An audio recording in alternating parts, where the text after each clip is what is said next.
안녕하세요, 여러분. 오늘도 고전 속에서 인생의 교훈을 찾아보는 시간을 가져보려고 합니다. 오늘의 주제는 책은담에 나오는 구절입니다. 바로 심지상 무풍도 수재계 청산 녹수 성천중 유하육 촉저 견어양 연비입니다. 이 구절은 마음속에 바람과 물결이 없으면 이르는 곳마다 모두 푸른 산 푸른 물이요. 천성 가운데 만물을 포용하는 기운이 있으면 이르는 곳마다 물고기가 뛰놀고 솔개가 나는 것을 볼 것이다. 라는 뜻입니다. 이 말은 단순히 자연과의 조화에 관한 이야기만이 아닙니다. 우리가 마음의 평화를 유지할 때 삶의 모든 것이 조화를 이루고 풍요로워진다는 깊은 철학적 교훈을 전하고 있습니다.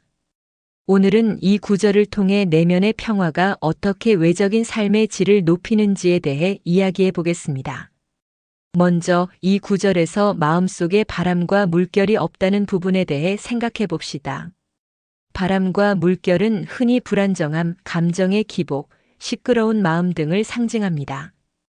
우리가 마음속으로 격한 감정이나 생각들을 품고 있을 때 우리의 삶은 자주 흔들리거나 불안정한 상태에 놓입니다. 불안, 걱정, 분노, 욕망 등이 마음속에서 일어나면 우리의 내면은 바람과 물결로 가득 차게 되고 이는 우리의 행동, 말, 결정에도 영향을 미칩니다. 반면 마음속에 바람과 물결이 없다면 마음은 고요하고 평화로운 상태로 우리의 생각과 감정은 안정을 이룹니다. 이때 우리는 자신의 삶에 대한 방향성을 잘 설정할 수 있게 되고 모든 상황에 대해 긍정적이고 명확한 시각을 가지게 됩니다. 이 구절은 우리에게 내면의 평화를 강조합니다. 마음속의 고요함과 안정이 우리가 삶에서 맞이하는 여러 문제들을 어떻게 해결할 수 있는지, 그리고 그 문제들이 어떻게 우리를 성장시키고 더 나은 사람으로 만들어주는지를 알려줍니다. 이제 이 구절을 좀 더 구체적으로 이해하기 위해 현대 사회의 예를 들어보겠습니다. 예를 들어 회사에서 중요한 결정을 내려야 하는 순간을 생각해 봅시다. A라는 사람은 항상 불안하고 걱정하는 마음을 가지고 있으며 매일 다양한 감정에 휘둘리고 있습니다. 그는 중요한 결정을 내려야 할 때마다 불안감에 휩싸여 제대로 결정을 내리지 못합니다. 반면에 B라는 사람은 내면의 평화를 유지하려고 노력하는 사람입니다. 그는 자신의 마음을 다스리고 감정의 기복 없이 안정된 마음으로 결정을 내리는 법을 배웠습니다. 이 사람은 불확실한 상황에서도 침착하게 대응하며 결정을 내린 후에는 후회 없이 자신감을 가지고 실행에 옮깁니다. 결국 A와 B는 동일한 상황을 맞닥뜨리지만 A는 불안과 걱정에 휘둘리며 어려움을 겪고 B는 내면의 평화를 유지하면서 더 나은 결정을 내리고 성공적인 결과를 얻습니다. 이 예화에서 볼 수 있듯이 내면의 평화는 우리가 삶에서 더 나은 결정을 내리고 문제를 해결하는 데 중요한 역할을 합니다. 이제 푸른 산과 푸른 물 그리고 물고기가 뛰놀고 솔개가 나는 모습을 생각해 봅시다.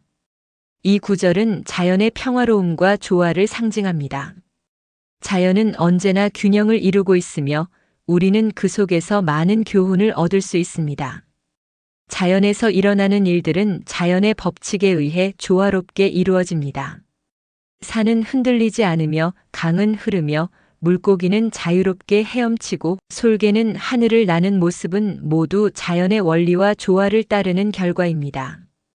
이와 마찬가지로 인간도 내면의 평화와 조화를 이루면 세상은 자연스럽게 우리의 흐름을 따라간다는 교훈을 얻을 수 있습니다. 우리는 자연과의 조화 속에서 자신의 삶을 어떻게 조율할 수 있을지 배우게 됩니다. 내면의 고요함과 평화를 유지할 때 우리도 자연처럼 균형과 조화가 있는 삶을 살게 되며 우리의 삶은 더 풍요롭고 더 의미 있는 여정을 만들어갑니다. 이 구절을 더 잘 이해하기 위해 자연 속에서 깨달음을 얻은 예화를 들어볼까요? 한 중년의 남자가 있었습니다. 그는 평소 일에 치여서 삶에 대한 여유를 잃고 늘 불안과 걱정 속에 살아가고 있었습니다. 그러던 어느 날 그는 산에 올라가기로 결심하고 혼자 산책을 하러 떠났습니다.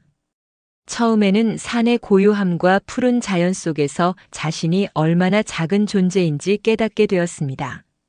조용히 흐르는 강, 날아다니는 새들, 바람에 흔들리는 나무들을 보며 그는 자신의 마음 속에도 이와 같은 평화가 필요하다는 깨달음을 얻었습니다. 그는 자연 속에서 자신의 마음을 정리하고 내면의 평화를 찾은 후 다시 삶에 돌아가서 더 침착하고 명확한 결정을 내릴 수 있었고 자신의 삶을 더욱 잘 이끌어갈 수 있게 되었습니다. 이 예화처럼 자연과의 연결은 우리에게 큰 깨달음을 주고 내면의 평화를 찾을 수 있는 중요한 계기가 됩니다. 오늘 책은담의 구절을 통해 우리는 내면의 평화와 조화가 삶에 미치는 영향에 대해 배웠습니다. 마음속에 바람과 물결이 없을 때 우리는 인생에서 더 많은 기회를 만날 수 있으며 자연과의 조화를 이루면서 더 풍요롭고 의미 있는 삶을 살아갈 수 있습니다. 여러분도 오늘부터 자신의 내면을 평화롭게 가꾸고 자연과의 조화를 이루는 방법을 실천하시면 좋겠습니다. 내면의 평화는 우리에게 더 많은 자유, 행복, 안정을 가져다 주고 더 큰 성취와 기쁨을 안겨줄 것입니다.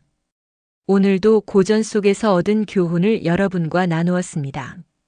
이 교훈이 여러분의 삶에 도움이 되기를 바랍니다.